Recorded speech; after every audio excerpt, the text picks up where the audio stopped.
Renovating Retirement with Charlie Jewett. Oh no, I think I'm about to have another episode. 6 kids and 3 dogs means life is busy for me. Whatever. Why am I singing? I do not know. I just think life is busy. So there you go. Ha. Taxes are awesome, y'all. What is going on here? We're doing the 4th episode, or I'm doing the 4th episode. No reason to reference all my personalities. I am doing the 4th episode in kind of a mini-series or whatever. We did Liquidity Sucks. There it is again. I did Liquidity Sucks, Safety is Stupid, Rate of Return is Not Necessary, and Taxes are Stinkin' Awesome. Without the stinkin', taxes are awesome. Why are taxes awesome? That kind of doesn't make any sense. And as you can tell, the title of each of these is supposed to sound a little bit contrarian or shocking, right? So why are taxes awesome? Why am I saying this? Here's what I mean. Taxes are an asset. I learned this in 2005 from Douglas Andrews, who was my first mentor. And I don't agree with every single thing that Douglas Andrews has ever done or said, but man, what an incredible teacher, what incredible concepts, and the book Misfortune 101 completely changed my life. Usually for me, when I disagree with people like David McKnight or Douglas Andrew or any of the amazing trainers out there, amazing authors, usually when I disagree with them, it's not their concepts. It's not their teaching. It's not the amazing epiphanies you get from the concepts. It's usually when it comes down to case design. Because as the financial services whistleblower, I'm the one who's sort of blown the whistle and shown that, when it comes to designing insurance policies and annuities and tax-free retirement plans and things like that, usually the consumer can have 20, 30, 40% more returns, 20, 30, 40% more retirement income if the advisor or agent just designs it properly, but that usually means less commissions for the agent and every single person above them, and that really makes the industry mad. They get angry at me. Well, I'm just one of those people that believes you should do what's best for the client, especially if you're going to call yourself a fiduciary. Hello. And that charging the higher commissions doesn't make a lot of sense. Maybe you don't know, maybe you do, but if an insurance agent or advisor drops their commissions by $5,000 one time up front, let's say, you might get $2,500 to $5,000 more retirement income every single year that you can live in retirement. Oh, really? What does that mean? That means the person with the most power to give you a better rate of return or more retirement income happens to be the one designing the policy for you and the one deciding how much they should be paid up front. I happen to feel that, let's say, I could make $15,000 building a beautiful retirement plan, one time up front, never get paid again for the rest of my life, but take care of the client for the rest of my life. I happen to feel that dropping that to $7,000 or $8,000 or $9,000, if I can give you an extra $5,000, $6,000, $7,000 every single year for the rest, every single year you can live. So I don't know, over a 30-year period, how much is that? Do the math, somebody. I happen to think that that's a very loving thing to do. So when I disagree with authors, it's not on their teachings or their books. It's more on the case design. And as you've heard, I've been able to beat. I just can't stop being schizophrenic today. We here inside Charlie Jewett's body, we do all kinds of things. Ooh, Schmeagol. I don't know. Was Schmeagol schizophrenic? I don't know what it was. Excuse me. One of my personalities has a frog in their throat. Ribbit. Anyway, I don't even know what I was saying. I happen to think, as you might know, I've challenged every advisor in the country to try to beat me, and to date, no one's even been willing to challenge me for some reason. They're all like scared little children, as opposed to being the Michael Jordan of retirement, where if you challenge Michael Jordan, he'd stick his tongue out and dunk on you. That's how I feel. I'll challenge anybody. I'm happy to go without any preparation, but for some reason, all the advisors in the country are running scared. But there is one person who beat me and taught me how to make my policy designs even better, make my financial planning even better. And that's Rob Hodges, who you've seen on the show. And that was my promise. If anybody ever beat me or showed me something, I would make them my mentor. No one can lose if you're humble. It's only when you're arrogant and say, I don't want anyone to show me anything and tell me I'm wrong. I'm the greatest of the greatest. And if somebody tries to teach me something and they're right, I'm just going to ignore that and keep hurting people. No, we don't do that. None of us. None of my personalities do that. Come on. I. Practice, Charlie. I am an individual. I am one personality. I. Okay. Anyway, why are taxes awesome? They're an asset. How about those streets and highways you drive on? Can you imagine going wherever you wanted to go and we didn't have highways? We just had back roads, dirt roads with potholes in them. I had a honeymoon once in Jamaica, and I could not believe the condition of the roads. I'm not slamming Jamaica. It's just the only place I've been where they had roads that bad, and there was like a crowd. And somebody said, "Oh, I think there's a dead body over there." I'm like, "Well, that's a weird thing to hear on your honeymoon. Let's not go over there." But the roads, you could not go 65 or 70 on those roads. I love streets. I love highways. Taxes pay for that. Taxes are an asset. They pay for something. It's like taxes are a membership fee. Like you join this big Club Med called the United States of America, and they say, "Yeah, you can be here if you go through the process and you pay the fee." Oh, well, what are the fees? And you're going to hear in a moment. Another reason they're awesome is because it's optional how much you pay in taxes and how many fees you pay and when you pay them and all kinds of cool things. But anyway, they say, yeah, there's a fee. What do I get for it? Oh, my goodness. You get streets, you get highways, you get law enforcement. There's actually police officers. If somebody's trying to kill you, you can call somebody and they'll show up with guns and beat them up and stop them and take them away. There's firefighters. If your house catches on fire, your taxes pay for that. We're buying that. We're paying for that. It's a big, gigantic HOA. What do I mean by that? Homeowners Association. Some places have, some places you can own a home. There's no HOAs. You're on your own. The person next to you could put a giant rusty tractor in their front yard and let the grass grow up above it. And you go, "I don't like you, neighbor. You should stop that." And they go, "Screw you." And you go, "Oh, shoot. Who do I complain to? I'll call the cops. Hey, 911, guy next to me has tall grass." What are the cops going to say? "Not an emergency." "Is he trying to kill you?" "No, I just don't like his grass and his tractor." "Sorry, can't help you." Ooh, who do you call? Some communities have a homeowners association, and I don't love them. I've had my run-ins with homeowners associations as well, telling me what plants I can have, and you can't park your RV here, and I don't like it, right? Can't have chickens. I want chickens. I like eggs, darn it all. But you can't have chickens if your homeowners association says no chickens. But homeowners association, I don't know what you pay. Pay $200 a month. What do you get for that? A guard, a pool table, a clubhouse, whatever it is, whether you like it or not. There's these cumulative benefits that you can pay for, and it's called a homeowners association. Well, the United States of America is like a big giant master plan community. And what's the HOA? How much do we pay to be here? Taxes. What do you get for it? Lots of cool stuff. Streets and highways, police, firefighters, national parks and recreation. I love national parks. I like green things. I like water. I like to go outdoors. We get a lot. That's not an exhaustive list, by the way. If you go look at what taxes pay for, you go, man, that's actually kind of cool. So, because picture a place with no taxes, no cops, no firefighters, no help, nobody fixing the roads, nobody protecting you, no place to go outside. It's just every man or woman for themselves, free for all, because we hate taxes and we like danger and ugliness. Not really a better alternative. So taxes are an asset. Why are taxes awesome? Another reason, they're optional. Wait, what?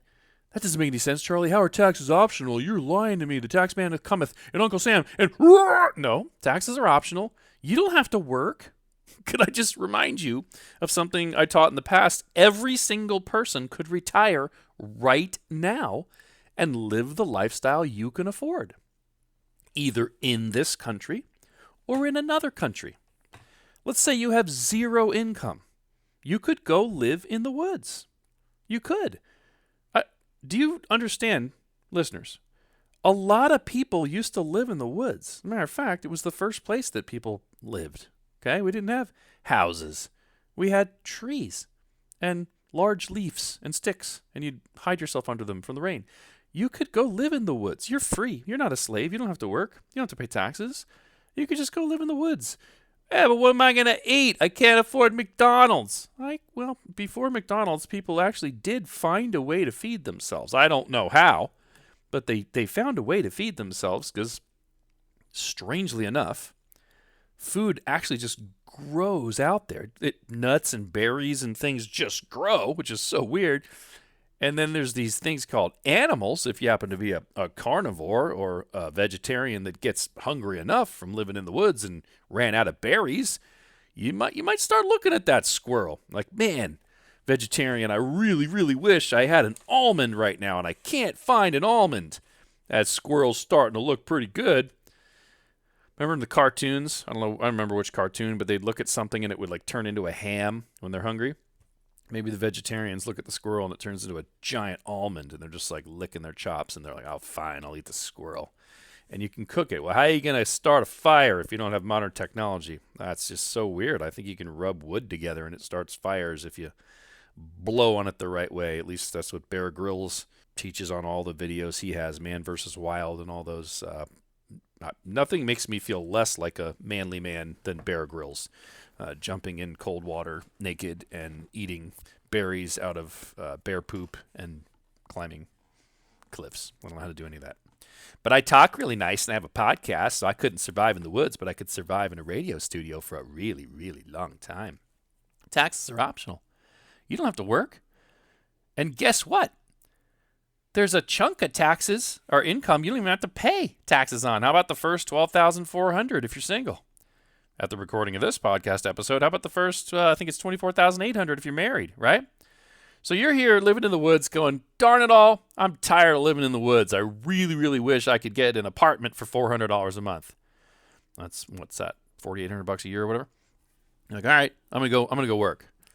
I don't want to pay taxes though. I hate taxes. I'm just gonna work. All right, so you go make $1,000 a month, $12,000 a year.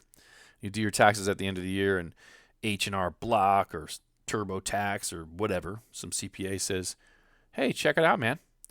You didn't even make enough money to pay taxes. Congratulations. There's no taxes. Your standard deduction cleansed all your taxes. And you go, yeah, baby.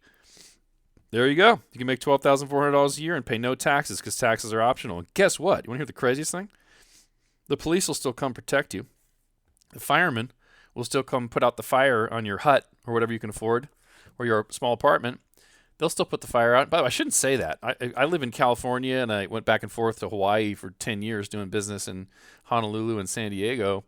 And I live in this alter universe where every place you could possibly live costs $2,000, $3,000, $4,000, $5,000 a month. And I totally forget all of you beautiful people in the other parts of the country where you can actually have a mortgage for $600, $700 a month, or rent a nice apartment for $400 or $500 a month. So please forgive me, the rest of the world outside of my small bubble. Please forgive my narrow-mindedness and lack of sight or vision. Inclusivity. I don't even know if that's a word. Sorry to exclude you, people that live in places that are actually affordable. You could do this with no taxes. And then you're like, well, hold on a second. I'm not happy with that income. I want to make more money. And you go, I get it. I got to get married. I got to take a spouse. You get married, and all of a sudden the country says, hey, cool, man. Thanks for getting married. Glad you did that. I don't know why, but glad you did that. Now that you have this person with you, you're both going to live in one house. Now you can have $24,800 a year, and you're like, dude, I'm going to work more. I'm going to get a better apartment or whatever. You can make up to $24,800 a year and pay no taxes right now, as long as you just be married.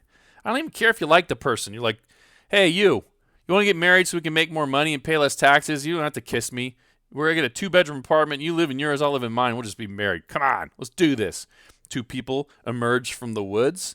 They see each other. There's no sparks, but they both hate taxes. And they go, would you put a ring on and never touch me so we could make more money together? And they wait.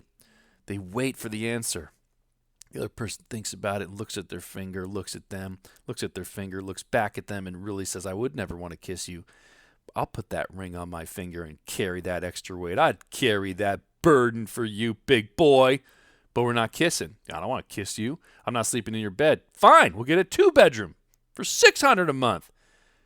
And together, you stick it to the system, right? You stick it to the system. We don't even kiss, IRS. You should see our house. There's no tomfoolery going on here. We're just ripping you off. The IRS comes back and you're not ripping us off. Those are the rules, man. We said you could live here with no taxes. You can have the police, the streets, and the highways for free. If your apartment catches on fire, we'll send people to put it out. You don't have to kiss. Just be married and wear the ring. Oh, that's a cool idea. Taxes are optional. What about this? What if you go, I don't mind paying a little taxes. 30% steep, though. So you're like, oh. Then you jump yourself into the 10% tax bracket. And you go, oh, well, I have a little more income. Then you jump yourself into the 12% tax bracket. And all of a sudden, I don't have it pulled up, so let me go to my computer. I know you can't see this because it's audio only. Federal tax brackets 2020. I don't know. Married filing jointly. You don't have to kiss. Just be married. Darn it. Married filing jointly. 12%. Holy smokes. Tax people, if I get this wrong, send me some emails. Not hate mail. Helpful mail. Help mail, not hate mail. You can have taxable income of $80,250 this year on top of the $24,800 deduction, I believe. I think you can live in this country as a married couple and make like $100,000 and pay 12% tax on some of it and 10 on some of it and 0 on some of it. Dudettes. I got to include the ladies. Dudes and dudettes. That's cheap. That is cheap. People say this is the greatest country in the world. And you can have all the benefits for free or 10% or 12% of your... Can you imagine telling immigrants? I shouldn't call them immigrants. Can you imagine telling people in other countries who are unhappy with the level of benefits that their country provides? Can you imagine telling them, you can come live here. You just got to give us 12% of everything you make. You can keep 88% of it. We literally have places for free that you can go and learn how to build businesses. But you have to give us 12% of your money. You can have 88% of it. You think anybody from another country who hates their life and wants to be here in the greatest country in the world is going to go, man, that's too steep. You guys are criminal. No. Taxes are optional. Totally optional. Matter of fact, you could live in Puerto Rico. Wait, Charlie, it's not optional. No. You could live in Puerto Rico and pay ridiculously low taxes. I probably should have put that under the taxes are cheap section, which is coming next. But lots of people, David McKnight included, hello, the guy that wrote The Power of Zero, lives in Puerto Rico because there's a 4% tax. So does the guy that taught me how to do podcasting, John Lee Dumas from Podcaster's Paradise and from Entrepreneur on Fire. This entire podcast came from me paying $99 a month to John Lee Dumas to learn how to do podcasts. Thank you, John Lee Dumas.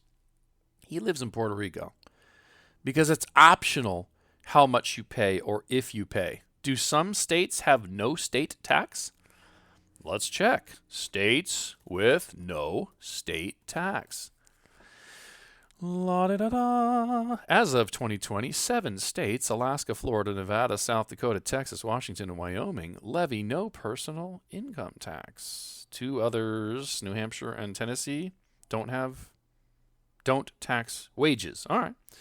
So you could live in Alaska, Florida. Is Florida a horrible place to live? Like, imagine if these 7 states were like the worst states in the country. They're just like in every city, you got your ghetto. Imagine if Alaska, Florida, Nevada, South Dakota, Texas, Washington, and Wyoming were just the ghetto. I mean, like if you live there, you got a 50% chance of surviving the year. That's not the case. It's not like if you live in the ghetto, you don't pay taxes. These are beautiful places. Texas is like half the freaking country. That's an exaggeration, but it's very big. Washington, Wyoming, beautiful. Nevada, awesome, hot. It has Las Vegas, for heaven's sakes. Florida, when I look up beachfront property and places to retire for cheap in the world, half of them are in Florida. The other half are in other countries where you're like, what would life be like there? Half of them are in Florida. You can buy stuff in Daytona Beach on the beach for $250,000. Still, on the beach, $250,000. And you don't have to pay a state tax? Glory, hallelujah. Come on. Some states have no taxes at all. Plus, you can keep your income under the tax rate if you want. Nice. What about this? You can pay now or pay later. You actually have a choice of when to pay taxes. They give us that choice.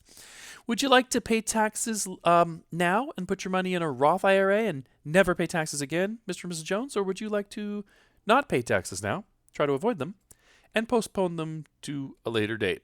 You want to know the category of people that's making a gigantic mistake?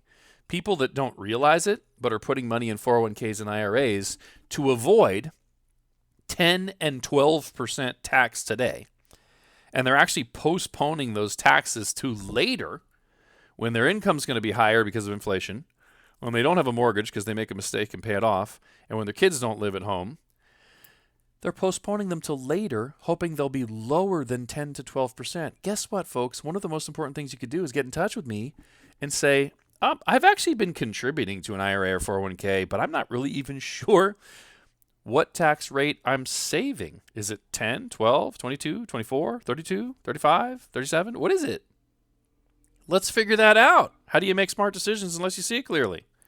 We should be figuring this out together. Get in touch. Charlie@JewettWealth.com. Charlie, Charlie, at JewettWealth.com. JEWETT, and wealth, spelled the same way you would spell wealth if it was anywhere else in the English language. Get it? Taxes are optional, and you have a choice of when to pay them. Let's move to the next one. Taxes are cheap. Wait a minute, Charlie, they're not cheap. I hate taxes. I worked and I was supposed to make $800 and I only got $600. I hate the IRS. Down with Sam. Down with Sam. You're all mad. I get it. I've been there. I get it. But if you understand the system, games are fun when you know the rules and have good players on your team. I don't know how to play cricket, so I don't have fun. I know how to play baseball, and I do have fun. Look how simple that is.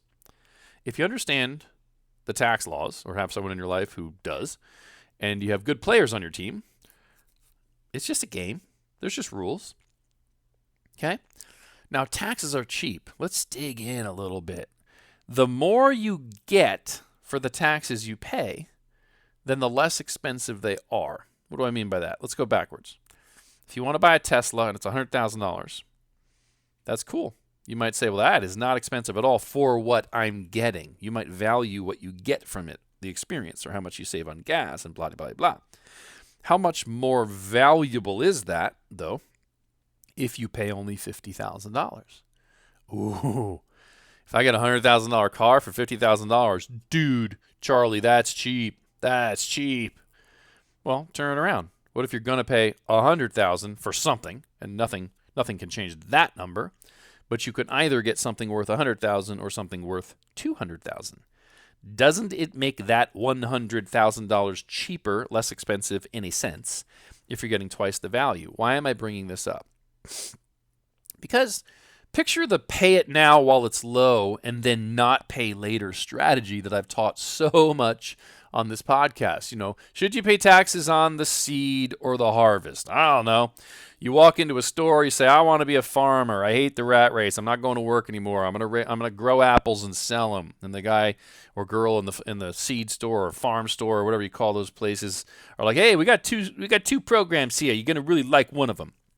You can either pay $100 for the seeds and pay taxes today. Boo, that'll cost you $8. Terrible. And then when you sell your apples, you get to keep all the profits, but profits are overrated, so nobody loves that plan. Here's the plan everybody loves: the save taxes plan. Save taxes on the seed. You give us $100 for the seeds, and we completely waive the taxes, saving you $8. And then when you sell your apples, you get the right to give us 15% of every dollar you make, because profit's overrated anyway. Taxes suck, and profit's overrated. Let's save $8 and you give me 15% of your gross profits for the rest of your life. Doesn't that sound awesome? And somehow, everybody fell for that with postpone taxes to a later date when you're going to be in a lower tax bracket. Because, taxes today, man, bro, that would cost you like 22 to 24%, which is far too high for a one-time cost on the seed. No way. Let's go ahead and postpone those till later, and then we'll just figure out what we're going to charge you every year for the rest of your life. Forget the one-time tax. That's dumb. You should pay tax every year.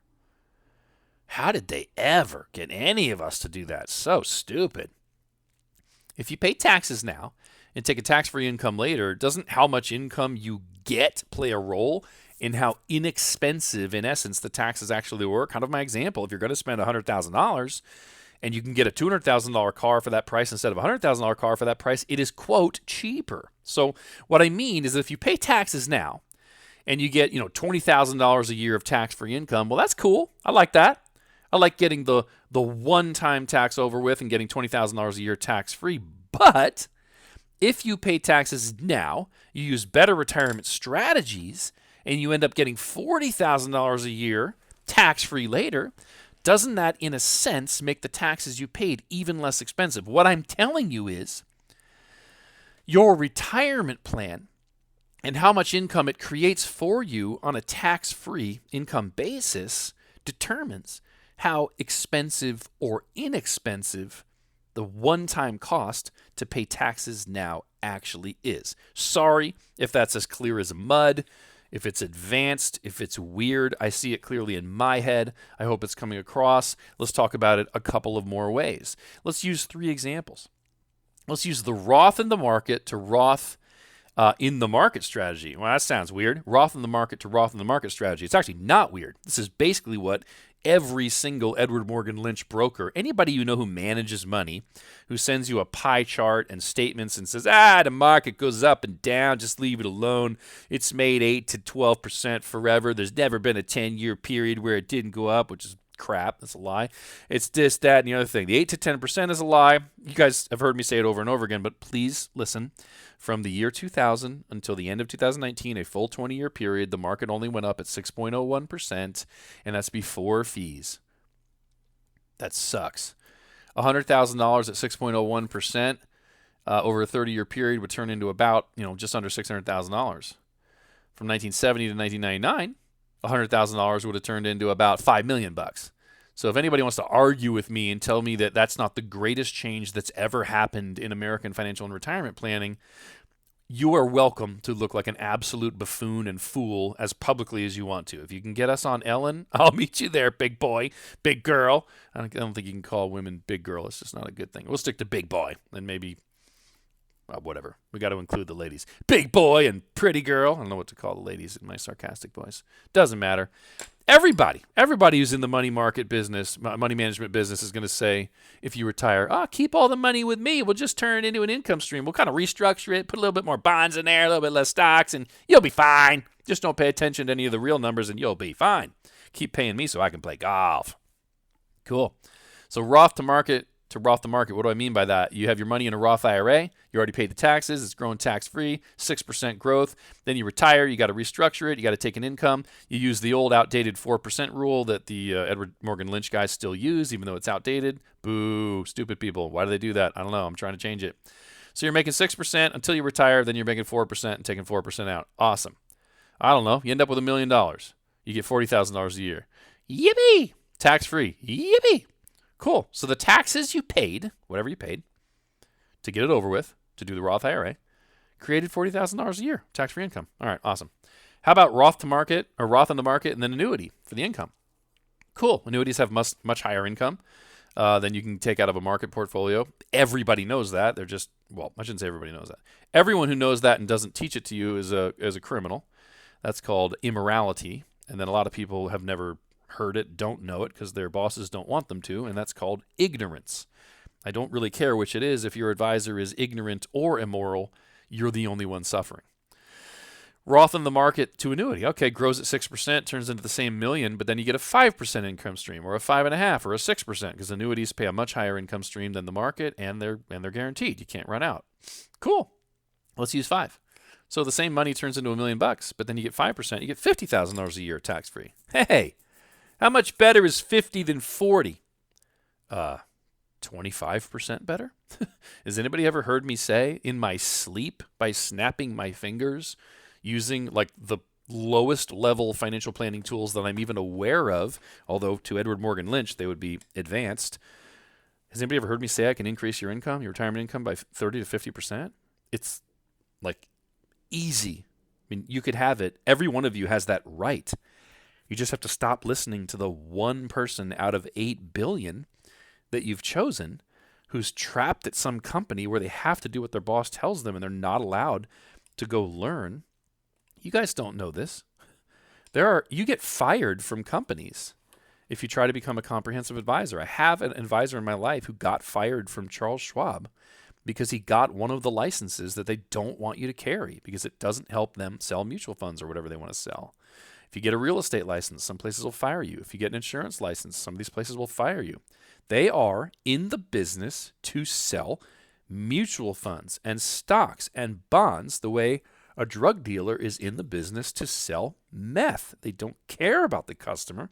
They care about the numbers. Why do you think Edward Jones advertises that they have $1 trillion under management and 12,000 offices instead of advertising how much money they've been able to earn for the consumer? Let's just stop there for a second.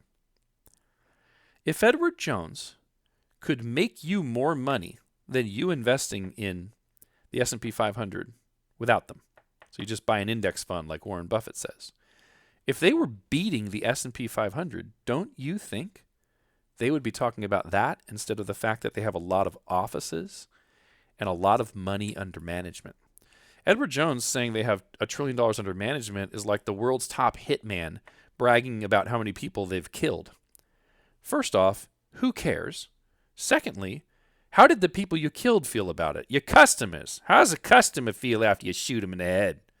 Probably like those of you who are with Edward Jones. It feels exactly the same. Time to leave, folks.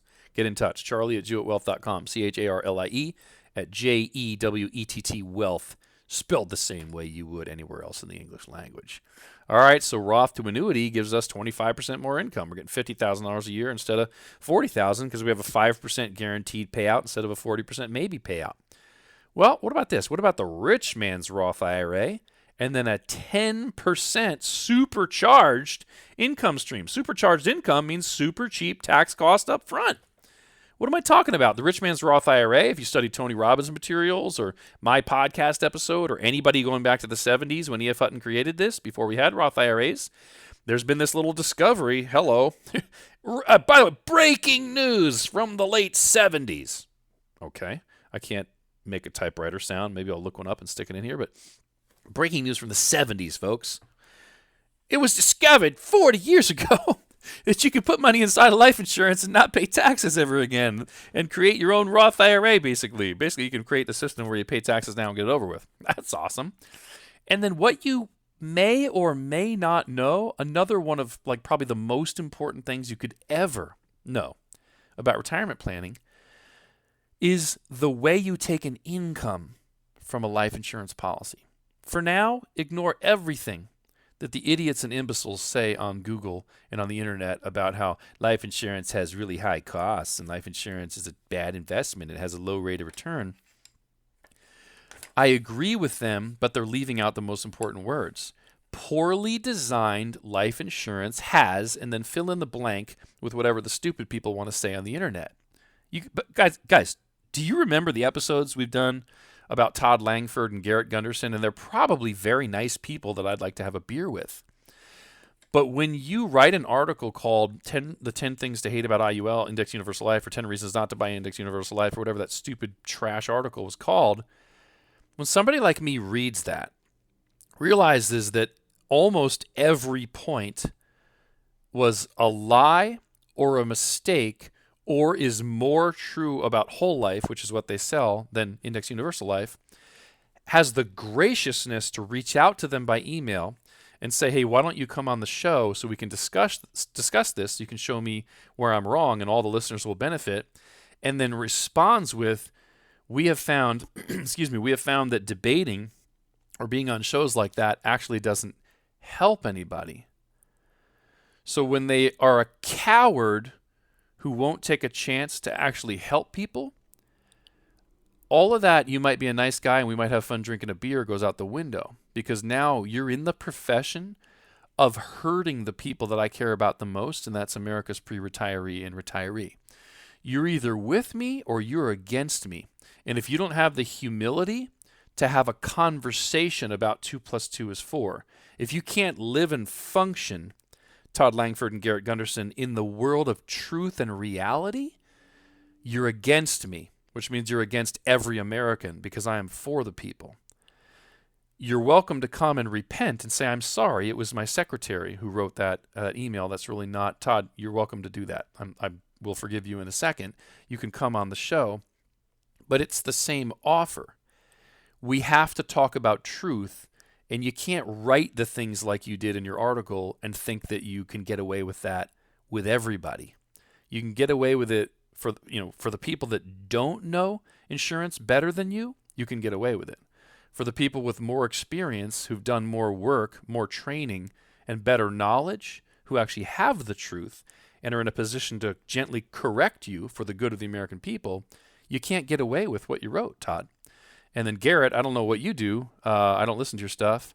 You're probably awesome, but putting someone like Todd on your show or talking about him on Forbes, instead of correcting him, puts you in the position where you're either ignorant or immoral and need a gentle correction, and I'm also welcome to do that with you if you guys are humble and care about the American people more than your profits. We will see. If you put money into the life insurance version of Roth IRA, what do I mean by that? Funding a Roth IRA with $6,000 a year or funding life insurance with $6,000 a year is exactly the same from a tax perspective. You pay the taxes now at your current rates and you get it over with. As I said before, there's a lot of people where those rates might be 10 to 12% and they don't realize that. 22 to 24 is fine. Pay the rates now, get it over with. Either put it into a Roth IRA or Rich Man's Roth IRA. The difference comes, and let's just pretend they both grew the same. They were both in index strategies. The market couldn't go down. You didn't lose money when the market went down. You make money when the market went up. You end up with the same $1 million. That's probably not going to happen, but you end up with the same $1 million. When it comes time to take an income stream, you can take 10, 11, 12% out of the life insurance policy and have it last the rest of your life instead of 2.8 to 4% from a stock portfolio or 5 to 6% from an annuity. Now, why is that? I'm going to do an entire podcast episode on this because it's absolutely essential. Life insurance during the distribution phase of your life, when you're taking money out of it, is, and somebody correct me if I'm wrong, is the only tool on the planet where you are not killing your sheep. What do I mean by that? If you have $1 million in anything, any investment, any pool of cash, and you take $50,000 out, your million drops to $950,000. The next year, if you make 10%, if you're supposed to make 10%, and you make 10%, you are making 10% on $950,000, not the $1 million. That is called an opportunity cost. It's a reality. It exists for everybody in every investment on the planet except life insurance. Okay, so how much does that cost you in air quotes? Well, 10% at $1 million, you would have made $100,000. 10% on 950, you make $95,000. It cost you $5,000 because you took an income and have less money working for you or less sheep giving birth. Meh. I don't know how to make. There's a baby sheep. I don't know how to do that. Lamb, is that what that's called? Cool. Lamb noises are not my specialty. Let me get back to teaching. Inside of life insurance, because you're borrowing, that's why it's tax-free, you're borrowing against the insurance company at low rates using your accumulation value as collateral. The accumulation value never, ever, ever goes down. You will always have that million working for you. And then when you make that 100,000 next year, if that's what happens, you have 1.1 working for you. Over 20 years of taking income out, you probably go from $1 million to 2 or 3 million, whereas all other strategies go down unless you're taking out less than you're earning. I cannot emphasize enough how different that is or how important that is. That means many of you don't even know how to do your retirement planning or how long you need to work because you actually need 30 to 50% less of a nest egg to create the income you need than your advisor is telling you. Back in the day, ING used to have this "What's your number?" campaign. And if you go do a search on Google for how much do I need to retire, all of those numbers are completely wrong. Completely wrong. I'm Santa Claus in the financial planning business, giving people good news and giving people presents they didn't even know were out there, but we've had it for 40 years. You do not need as much money as you think to retire if you can take a 10, 11, 12% income stream for the rest of your life. And I hear all the insurance agents go, well, how do you do that? The policies I've seen don't look like that. I know. Your case designer sucks. They're ignorant or immoral. You don't know how to design it. Saying that musicians don't make good money because a lot of people are starving artists does not change that Taylor Swift makes money. Saying that the Crown Victoria is not a fast car does not change that every police department here and in Canada for many, many decades used a souped-up version of a Crown Victoria to catch the bad guys and be faster than the bad guys' cars. The fact that most insurance policies are crap does not mean that I haven't learned how to go in and remove all the bad stuff and add the good stuff and get you making more than the stock market and getting a 10, 11, 12% income for the rest of your life. 2 plus 2 is always 4, no matter how many stupid people say it's not. That's the point. The only thing that matters is what's true. The only thing that matters to you is what's actually out there. How could you possibly pick the best option for you if you don't know your options and your advisor is paid to hide them? Get in touch. Charlie at jewetwealth.com. I won't yell at you. I only do that here. Charlie at jewetwealth.com. CHARLIE at JEWETT wealth.com. I'm laughing because men call me more than women. I must scare you women off. I'm so sorry. I will be more gentle in my 80s. I will try to, over the next 30, 40 years, I will try to become a kind human being that women also like to talk to about their retirement. But until then, all you men keep reaching out. Hey. I'm laughing because now I have 4 years of experience and 180 podcasts to kind of look back over. And I was looking at it recently going, the do-it-yourselfer males seem to really like talking to me and my humor, but I don't get that many calls from the ladies. All the single ladies. I don't get calls from all the single ladies. Beyonce. Cool. And Beyonce's never called me either, just to throw that in the bucket. I would like to be Beyonce's financial advisor, but she has not responded. I have a friend, actually, that got Oprah Winfrey's 401k by cold calling. I would never cold call anybody, particularly Oprah Winfrey, but somehow he got Oprah Winfrey's 401k by cold calling the secretary, and I think that is a wonderful drinking story and something to tell people when you're out and about. Anyway, so if you can get a 10%, 11%, 12% payout on your withdrawal percentage, that means the paying taxes up front were even less expensive in a sense. Let's look at this another way. You can earn money outside of insurance contracts and outside of Roth IRAs, and then you can pay the tax at whatever rate the IRS decides to charge you at the time. So let's go back to this mantra, this cult level mantra that we've all just swallowed the Kool-Aid that the IRS gave us when they came out with qualified plans. Let's go back to it and look at it a little bit differently.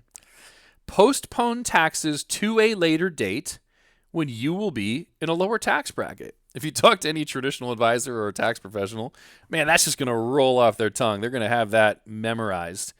They're just going to be able to say that so super quickly. Yeah, postpone taxes to a later date when you'll be in a lower tax bracket. I'm sure you've heard it. I'm sure you've believed it, and it's the most kind of popular saying on the planet, really. So, if you're doing that, okay, so most people are doing that. Postpone taxes to a later date when you're in a lower tax bracket. Let's take a look at that and use a little story, a little analogy, and see if I can get you a clearer picture of the agreement you've actually made with the IRS, an entity whose only job is to raise tax revenue, came up with a tax saving strategy for some reason. That's odd. And then we bought it hook, line, and sinker. So every time you put money into 401k, 403b, 457, TSP, IRA, you're following the IRS plan, the one they came up with. Let's say the IRS was a lender and you needed money. And you said, I need to borrow some money. I got to borrow $100,000. And they said, okay, cool. We'll do it. We'll charge you interest. And you go, well, how much interest? And they go, well, I don't know. We'll figure that out later. And you go, what do you mean figure out later? What am I going to end up, what's it going to cost me to get this $100,000 from you instead of somebody else? And they go, well, don't worry about it. It doesn't cost you anything right now. You're good. We'll figure it out when you pay off the loan. You're like, well, I don't want to figure it out when I pay off the loan. Can you give me a range? And they go, yeah, between 0 and 100%. Well, that doesn't help me. If a lender said, I'm going to give you money, and then later in life, I'll decide how much interest I'm going to charge you, would you ever borrow from that lender? Imagine companies like Facebook, where you didn't know in the beginning how big it was going to be, but imagine you started a company with someone and you said, let's be business partners. And they said, okay, cool.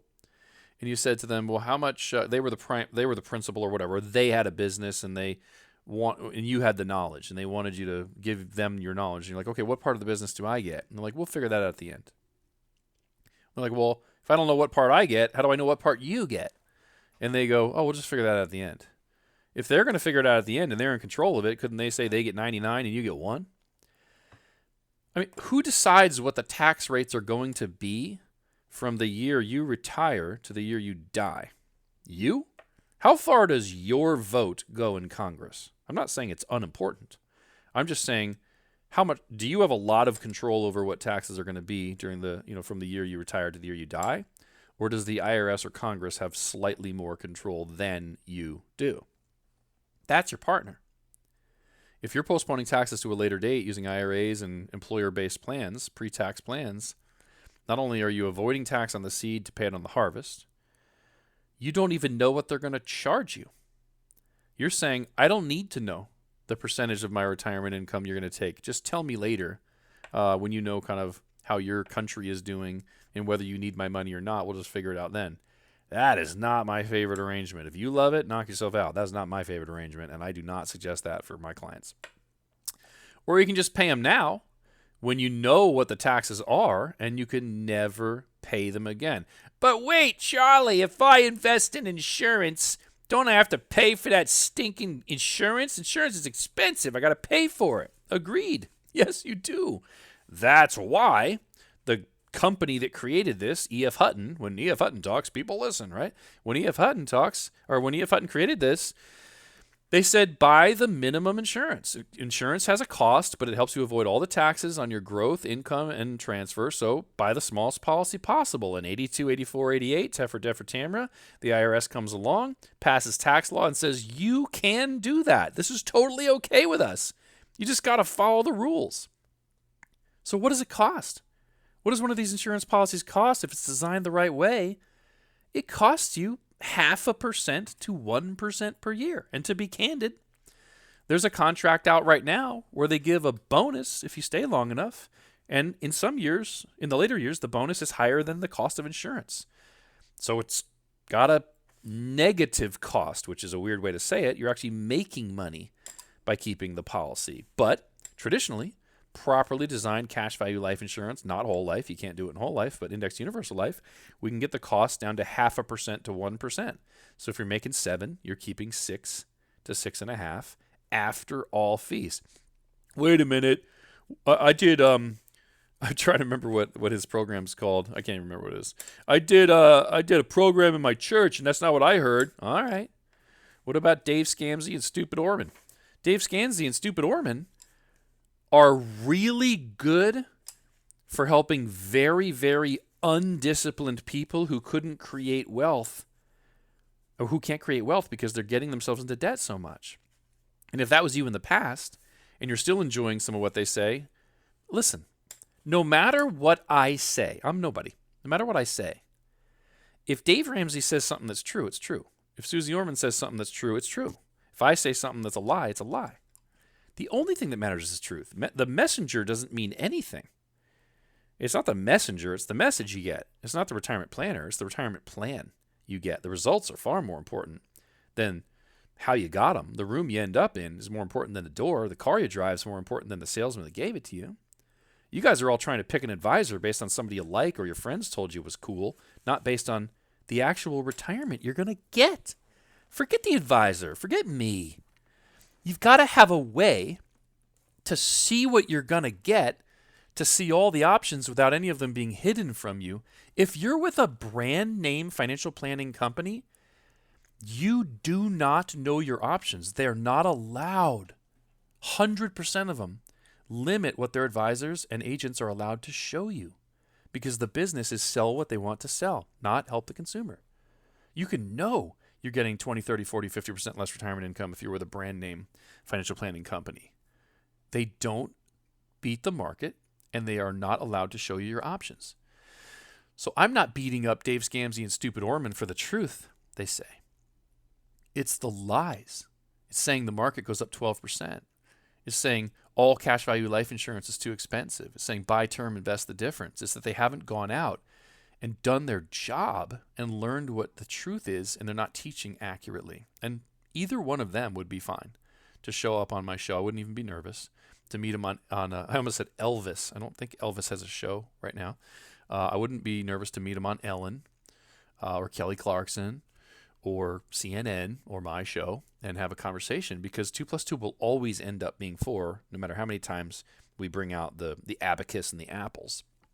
So paying taxes versus paying fees to avoid taxes. When you're buying a life insurance policy for tax-free retirement planning, you're really saying, should I pay taxes later, or should I pay cost of life insurance now to pay no taxes later?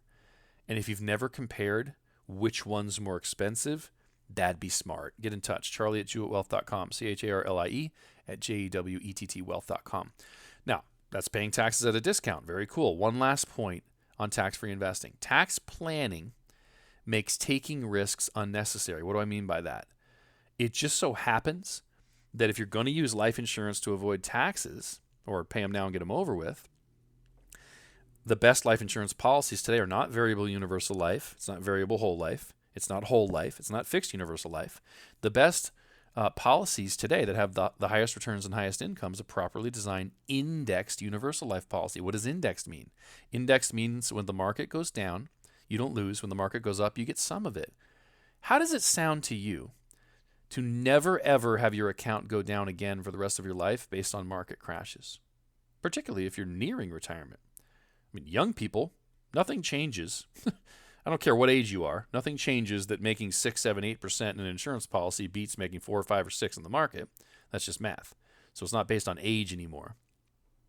But if you're nearing retirement, how would it feel to never have those drops in your account? If you're doing the tax-free retirement planning, you won't have those.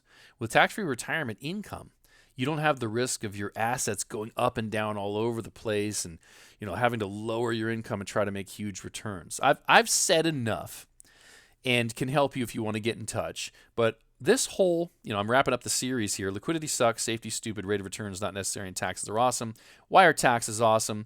Because they're an asset. We get really cool things for them. They're optional. You can make, no money and up to $100,000 a year if you're married and keep it really low. Taxes are dirt cheap. You can move to Puerto Rico. You can choose when to pay them. You get tons of flexibility. There's people out there like me that'll actually work for free for you to show you how to avoid them, and then someone else pays me. What an amazing country. Why do I do this? Because I think taxes are awesome and you people are the best. Renovating retirement with Charlie Jewett. But that's all, folks.